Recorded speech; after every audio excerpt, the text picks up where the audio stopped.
Broadcasting from Singapore and broadcasting all around the world. You're listening to the Ignite EdTech Podcast with Craig Kemp, created by an educator for educators and streaming to the world. Now, over to your host, Craig Kemp. Hello and welcome to episode 101 of the Ignite EdTech Podcast. I'm your host, Craig Kemp, and I'm honoured to have you join us.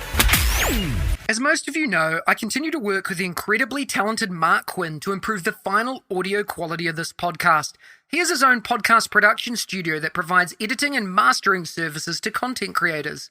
To connect with Mark, please see the details in the podcast notes below.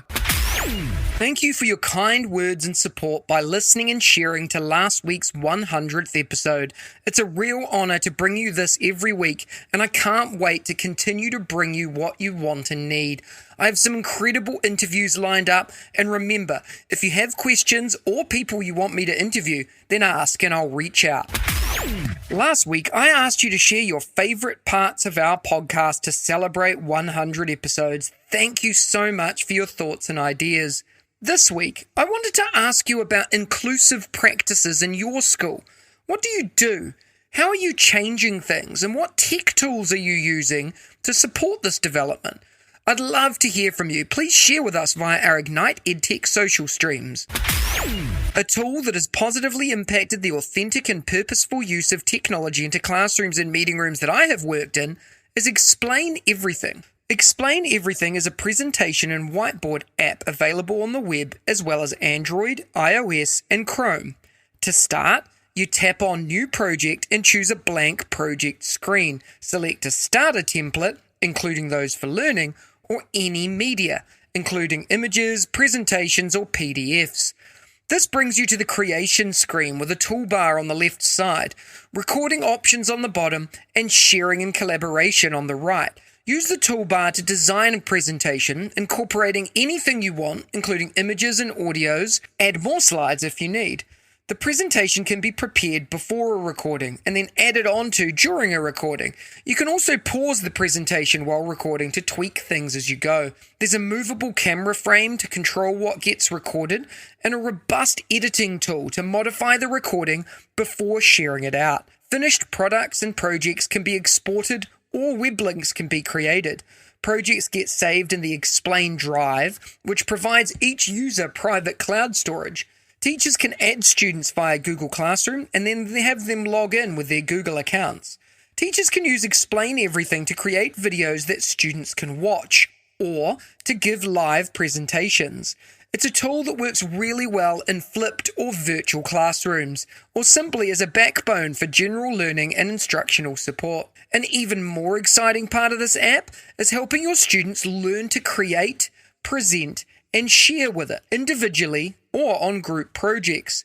Group projects can be done in person or remotely thanks to a collaboration feature, allowing multiple users to work on one presentation at the same time. At the student level, creating with Explain Everything is probably best for students who know the basics of giving a good presentation and have some familiarity with graphic design tools. Even so, there are a ton of tutorials and learning resources, as well as templates that students can use to gain skills or get started quickly. One thing to consider is importing media and using Explain Everything to explain or annotate it. Teachers can prepare a maths assessment where students solve a problem and narrate their thinking. Students could import one of their documents and annotate it, explaining their writing technique, for example. Teachers might also have students use the collaboration feature to turn Explain Everything into a brainstorming tool. The possibilities are endless. I highly recommend that you take a look at the link in the description below, explaineverything.com. Last week, we talked about our 100th episode and some exciting updates to eduspark.world. If you're interested in learning more, go back and listen to last week's episode. This week, I wanted to talk about DEIJ and offer some tech tools to support deeper and more meaningful integration and learning of DEIJ in your school community. Over the past years, DEIJ has become an integral part of most schools globally. One of the recent trends we're seeing is the hiring of DEIJ directors or leaders in schools. This initiative is long overdue, but after chatting with so many DEIJ leaders and champions all over the world, The constant worry I hear is that this is a surface level change in many scenarios, and people are questioning if schools, organisations, teachers and parents are actually ready for deeper change, and if so, what needs to happen to make this standard practice. I'm not going to go into the role of a DEIJ leader or the role of it in a school today, but I am going to share some tech tools and websites that I've seen in action and heard firsthand from colleagues in schools globally that are supporting authentic and purposeful DEIJ integration and movement. This was spurred in particular to be a focus this week after ongoing and inspiring conversations with global champions such as Victoria Thompson, Ceci Gomez-Galvez, Dolene Indaramana, Alan Fan, Tricia Friedman, and many more. You know who you are. Here are my top 5 tech tools and sites that add value and support to DEIJ in many ways in schools globally. Number 1, the Diversity Fair. At thediversityfair.org, you'll see an incredibly driven recruitment agency diversifying recruitment for international schools. I've seen this across many schools I work with, and the work is inspirational. You have to check them out and share to people in your school. Number 2, Equity Maps. It's an online real-time participation tracker to see who is doing the talking and therefore the learning in your classroom. It's easy to analyze and to see what's equitable and what's not. If used delicately, this is a potentially eye-opening tool that can help you modify discussions and ensure learners have equal access to learning opportunities and conversations. I've even used this in professional development sessions that I've been leading to make sure and to analyze the conversations that are happening. Something worth trying for you too. Learning for Justice. Learning for Justice is an invaluable teacher tool to help reduce prejudice and encourage tolerance in schools, as well as within society as a whole. For the classroom, teachers can use the ready-made lessons and film kits to implement anti-bias curriculum. For school communities, educators can start mix-it-up activities to break down divisions and promote new relationships between students, staff, and families. Number 4, Facing History and Ourselves. It is an incredible site that's been shared with me many times. The site has an extensive collection of powerful curricula that teachers can use as is or adapt to their students' needs. Facing History and Ourselves is a free website with resources for teaching about and combating hatred and bigotry. The website has free lesson plans, units, resource collections, videos, and podcasts, and the materials here are interdisciplinary as well as Common Core aligned. These valuable materials empower students to understand and address difficult ethical choices, both past and present. And number 5, Pride and Less Prejudice. prideandlessprejudice.org is all about fostering inclusive classrooms, and they even provide LGBTQ+ inclusive books to pre-K through grade 3 classrooms to help students and teachers read out loud and read out proud. They raise money, provide free resources for schools, and support educators in schools to become more inclusive. They also have a fundraising event coming up that I'll share about shortly. While I've only shared 5 resources here, there are many more. I encourage you to do your own investigating and research. Chat with people in your school buildings and do some research both online and within your PLNs. Do yourself a favor and spend some time this week looking into your classroom, your practices in your school, and see what you can do better. I'd love to hear from you to learn more about DEIJ in your context and the resources you use. Please reach out with your ideas and thoughts. In addition this week, as mentioned above, I wanted to highlight a fantastic non-profit organisation that's been shared multiple times across my network and supported by a good friend and EduSpark contributor Tricia Friedman. Pride and Less Prejudice is excited to announce their 2nd annual virtual auction. You can join the award-winning non-profit organisation in raising $10,000 to send 800 LGBTQ+ inclusive books to elementary schools across the US and Canada. Pride and Less Prejudice invites you to bid on a variety of items, including artwork, virtual experiences, Pride-themed items, jewellery, donations from prominent celebrities and musicians, and much more. Bidding opens on Thursday, the 22nd of September, and closes on Sunday, the 25th of September at 10 p.m. Eastern Time. For many of you, that's early morning Monday, September 26th. To learn more, head to www.prideandlessprejudice.org and connect and follow on your social channels of choice. The links are in the description below. Every week, I bring you a short interview with some of my edu heroes, an engaging learning experience with someone who makes a difference in education every day, with a particular focus or angle towards educational technology. This week, I had the pleasure of chatting with David Kofoed. Let's have a listen to the chat. Today, I have the honor of speaking with David Kofoed, who is based in Denmark. David is the co-founder and CEO of Eduflow, a tool to build and run any kind of learning experience online. David did his PhD with a focus on machine learning, data science, and educational technology.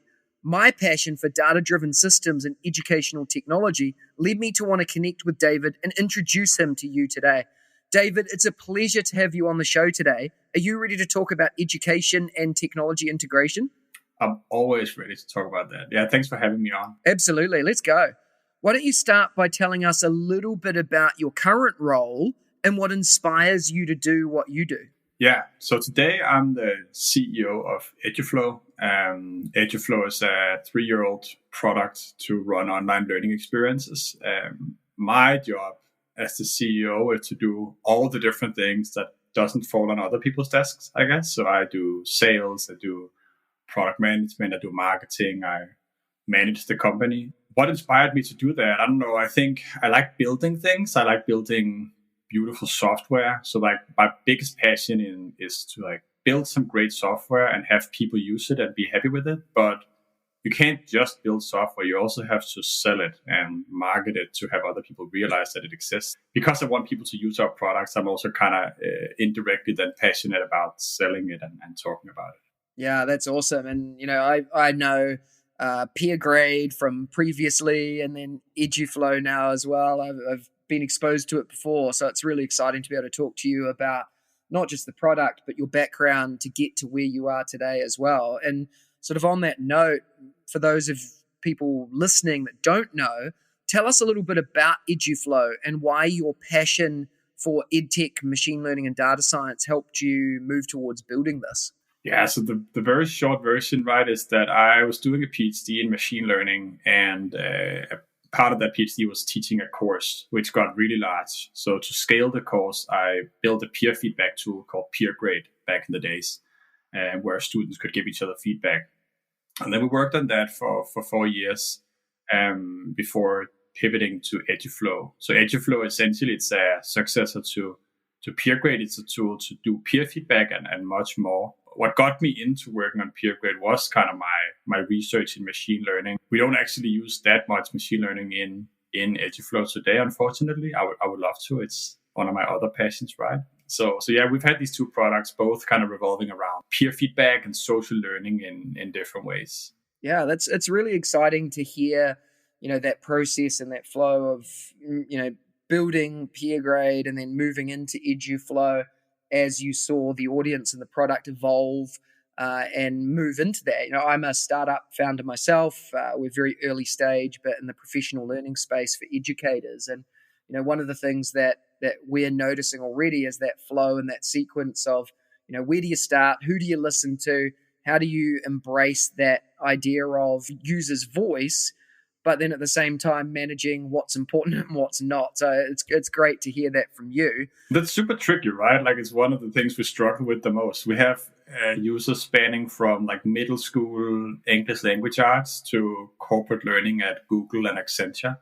And the people in middle school don't want the same things as the Accenture people. But who do you listen to? There's a lot more school teachers, but they don't have as much money. So it's a constant struggle to do what the users say, do what you believe, follow the money. There's no right path. There's just you have to pick one of them or a mix of different things and then go that way. Yeah, totally. And so on that note, I guess, how important is that basic knowledge of machine learning and data science for teachers today? I hear schools and teachers talking about this, and I think teachers being quite scared, honestly, about the need to change the way they do things, stay up to date, learn the lingo. What's your best advice for teachers listening here today on how to get started in a basic way? I think it's really important to understand some fundamentals, right? Because I guess you can split it into statistical reasoning, you could call it, which is somewhat of a part of critical thinking to understand numbers and statistics. You don't need to have a PhD in machine learning to know that, right? But that's very important and also a part of data science and so on. So everybody should have general understanding of how statistics work. And then if you look more at artificial intelligence, machine learning, and so on, I don't think most people don't need to have a deep understanding of how it actually works and the technology and so on. But given that, and this is one of my beliefs and probably also many others, right, that artificial intelligence and similar technologies will become bigger and bigger parts of our lives, I think it's good to have at least fundamental understanding of what does it actually mean? How does this affect my life? What will technology allow us to do and not do? Both to avoid problems, but also to get excited, because there's a lot of exciting opportunities if you get to leverage this. So you could probably take a 1 or 2 hour course if you spend the time well to learn the most important facets of data science without having to know how to code or something like that. Just so you can read the news and understand them in the right way and be critically thinking about these kind of concepts. Yeah, great advice. I think go out, learn the language, jump into a quick free online environment to engage in learning about the language, the context, and how it fits inside and outside education. I think it's great advice. Let's jump into some quick fire questions, David. The first thing that comes to your mind, and maybe a brief why. What's your favorite EdTech book or resource? I've read a lot of EdTech books because I kind of came into EdTech kind of from the side. I didn't really plan to be in EdTech. I'm not a teacher per se. So I tried to read up on it. And I guess one of the ones that stuck with me the most is one called 25 Years of EdTech by a guy called Martin Weller. And he basically goes through the last 25 years, 1 year after each other, and say this year, what was the biggest thing in EdTech? And what's interesting about reading this book is that once you go back in time, you realize that all the things we're hyped about now were also big 20 years ago. EdTech is pretty old. And it gives you this grounding of okay, actually, we all talk about the future is here and everything is new. But discussion forums online was a thing 20 years ago, right? So it's a good way to get some perspective and to understand why are things happening, what unlocks new technologies and new possibilities. Yeah, great advice. What's your go-to EdTech tool that the listeners need to try? Well, obviously Eduflow, right? But that's a bit cheesy to pick your own product. So I think one of the products we worked with recently is called Genially.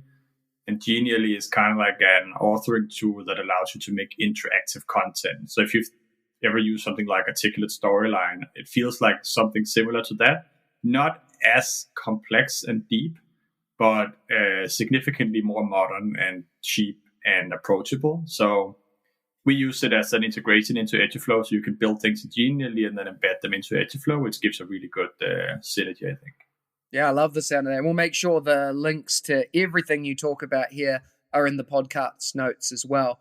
What's one daily habit or practice that helps you enjoy, progress, and succeed in your career, David? This is where I should say something cool like ice baths or 20-minute meditation every morning or something. I don't do any of that. I have 2 small kids, so my days is pure chaos. But I think what makes me, if you ask people if I'm productive, they would say, hell yeah, David is very productive. And I think the biggest reason is just that I get things done, right? So I don't think too much. Often I just do.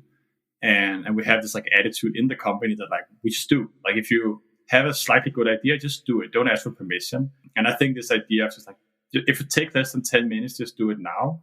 Attitude is a really good way to get a lot of stuff done very quickly. Yeah, I love that too. And I'm going to add one other thing in here as well. For those of people that are listening that haven't heard of Eduflow before, it's brand new to them. What's the best way for them to get started jumping into Eduflow and getting an account set up?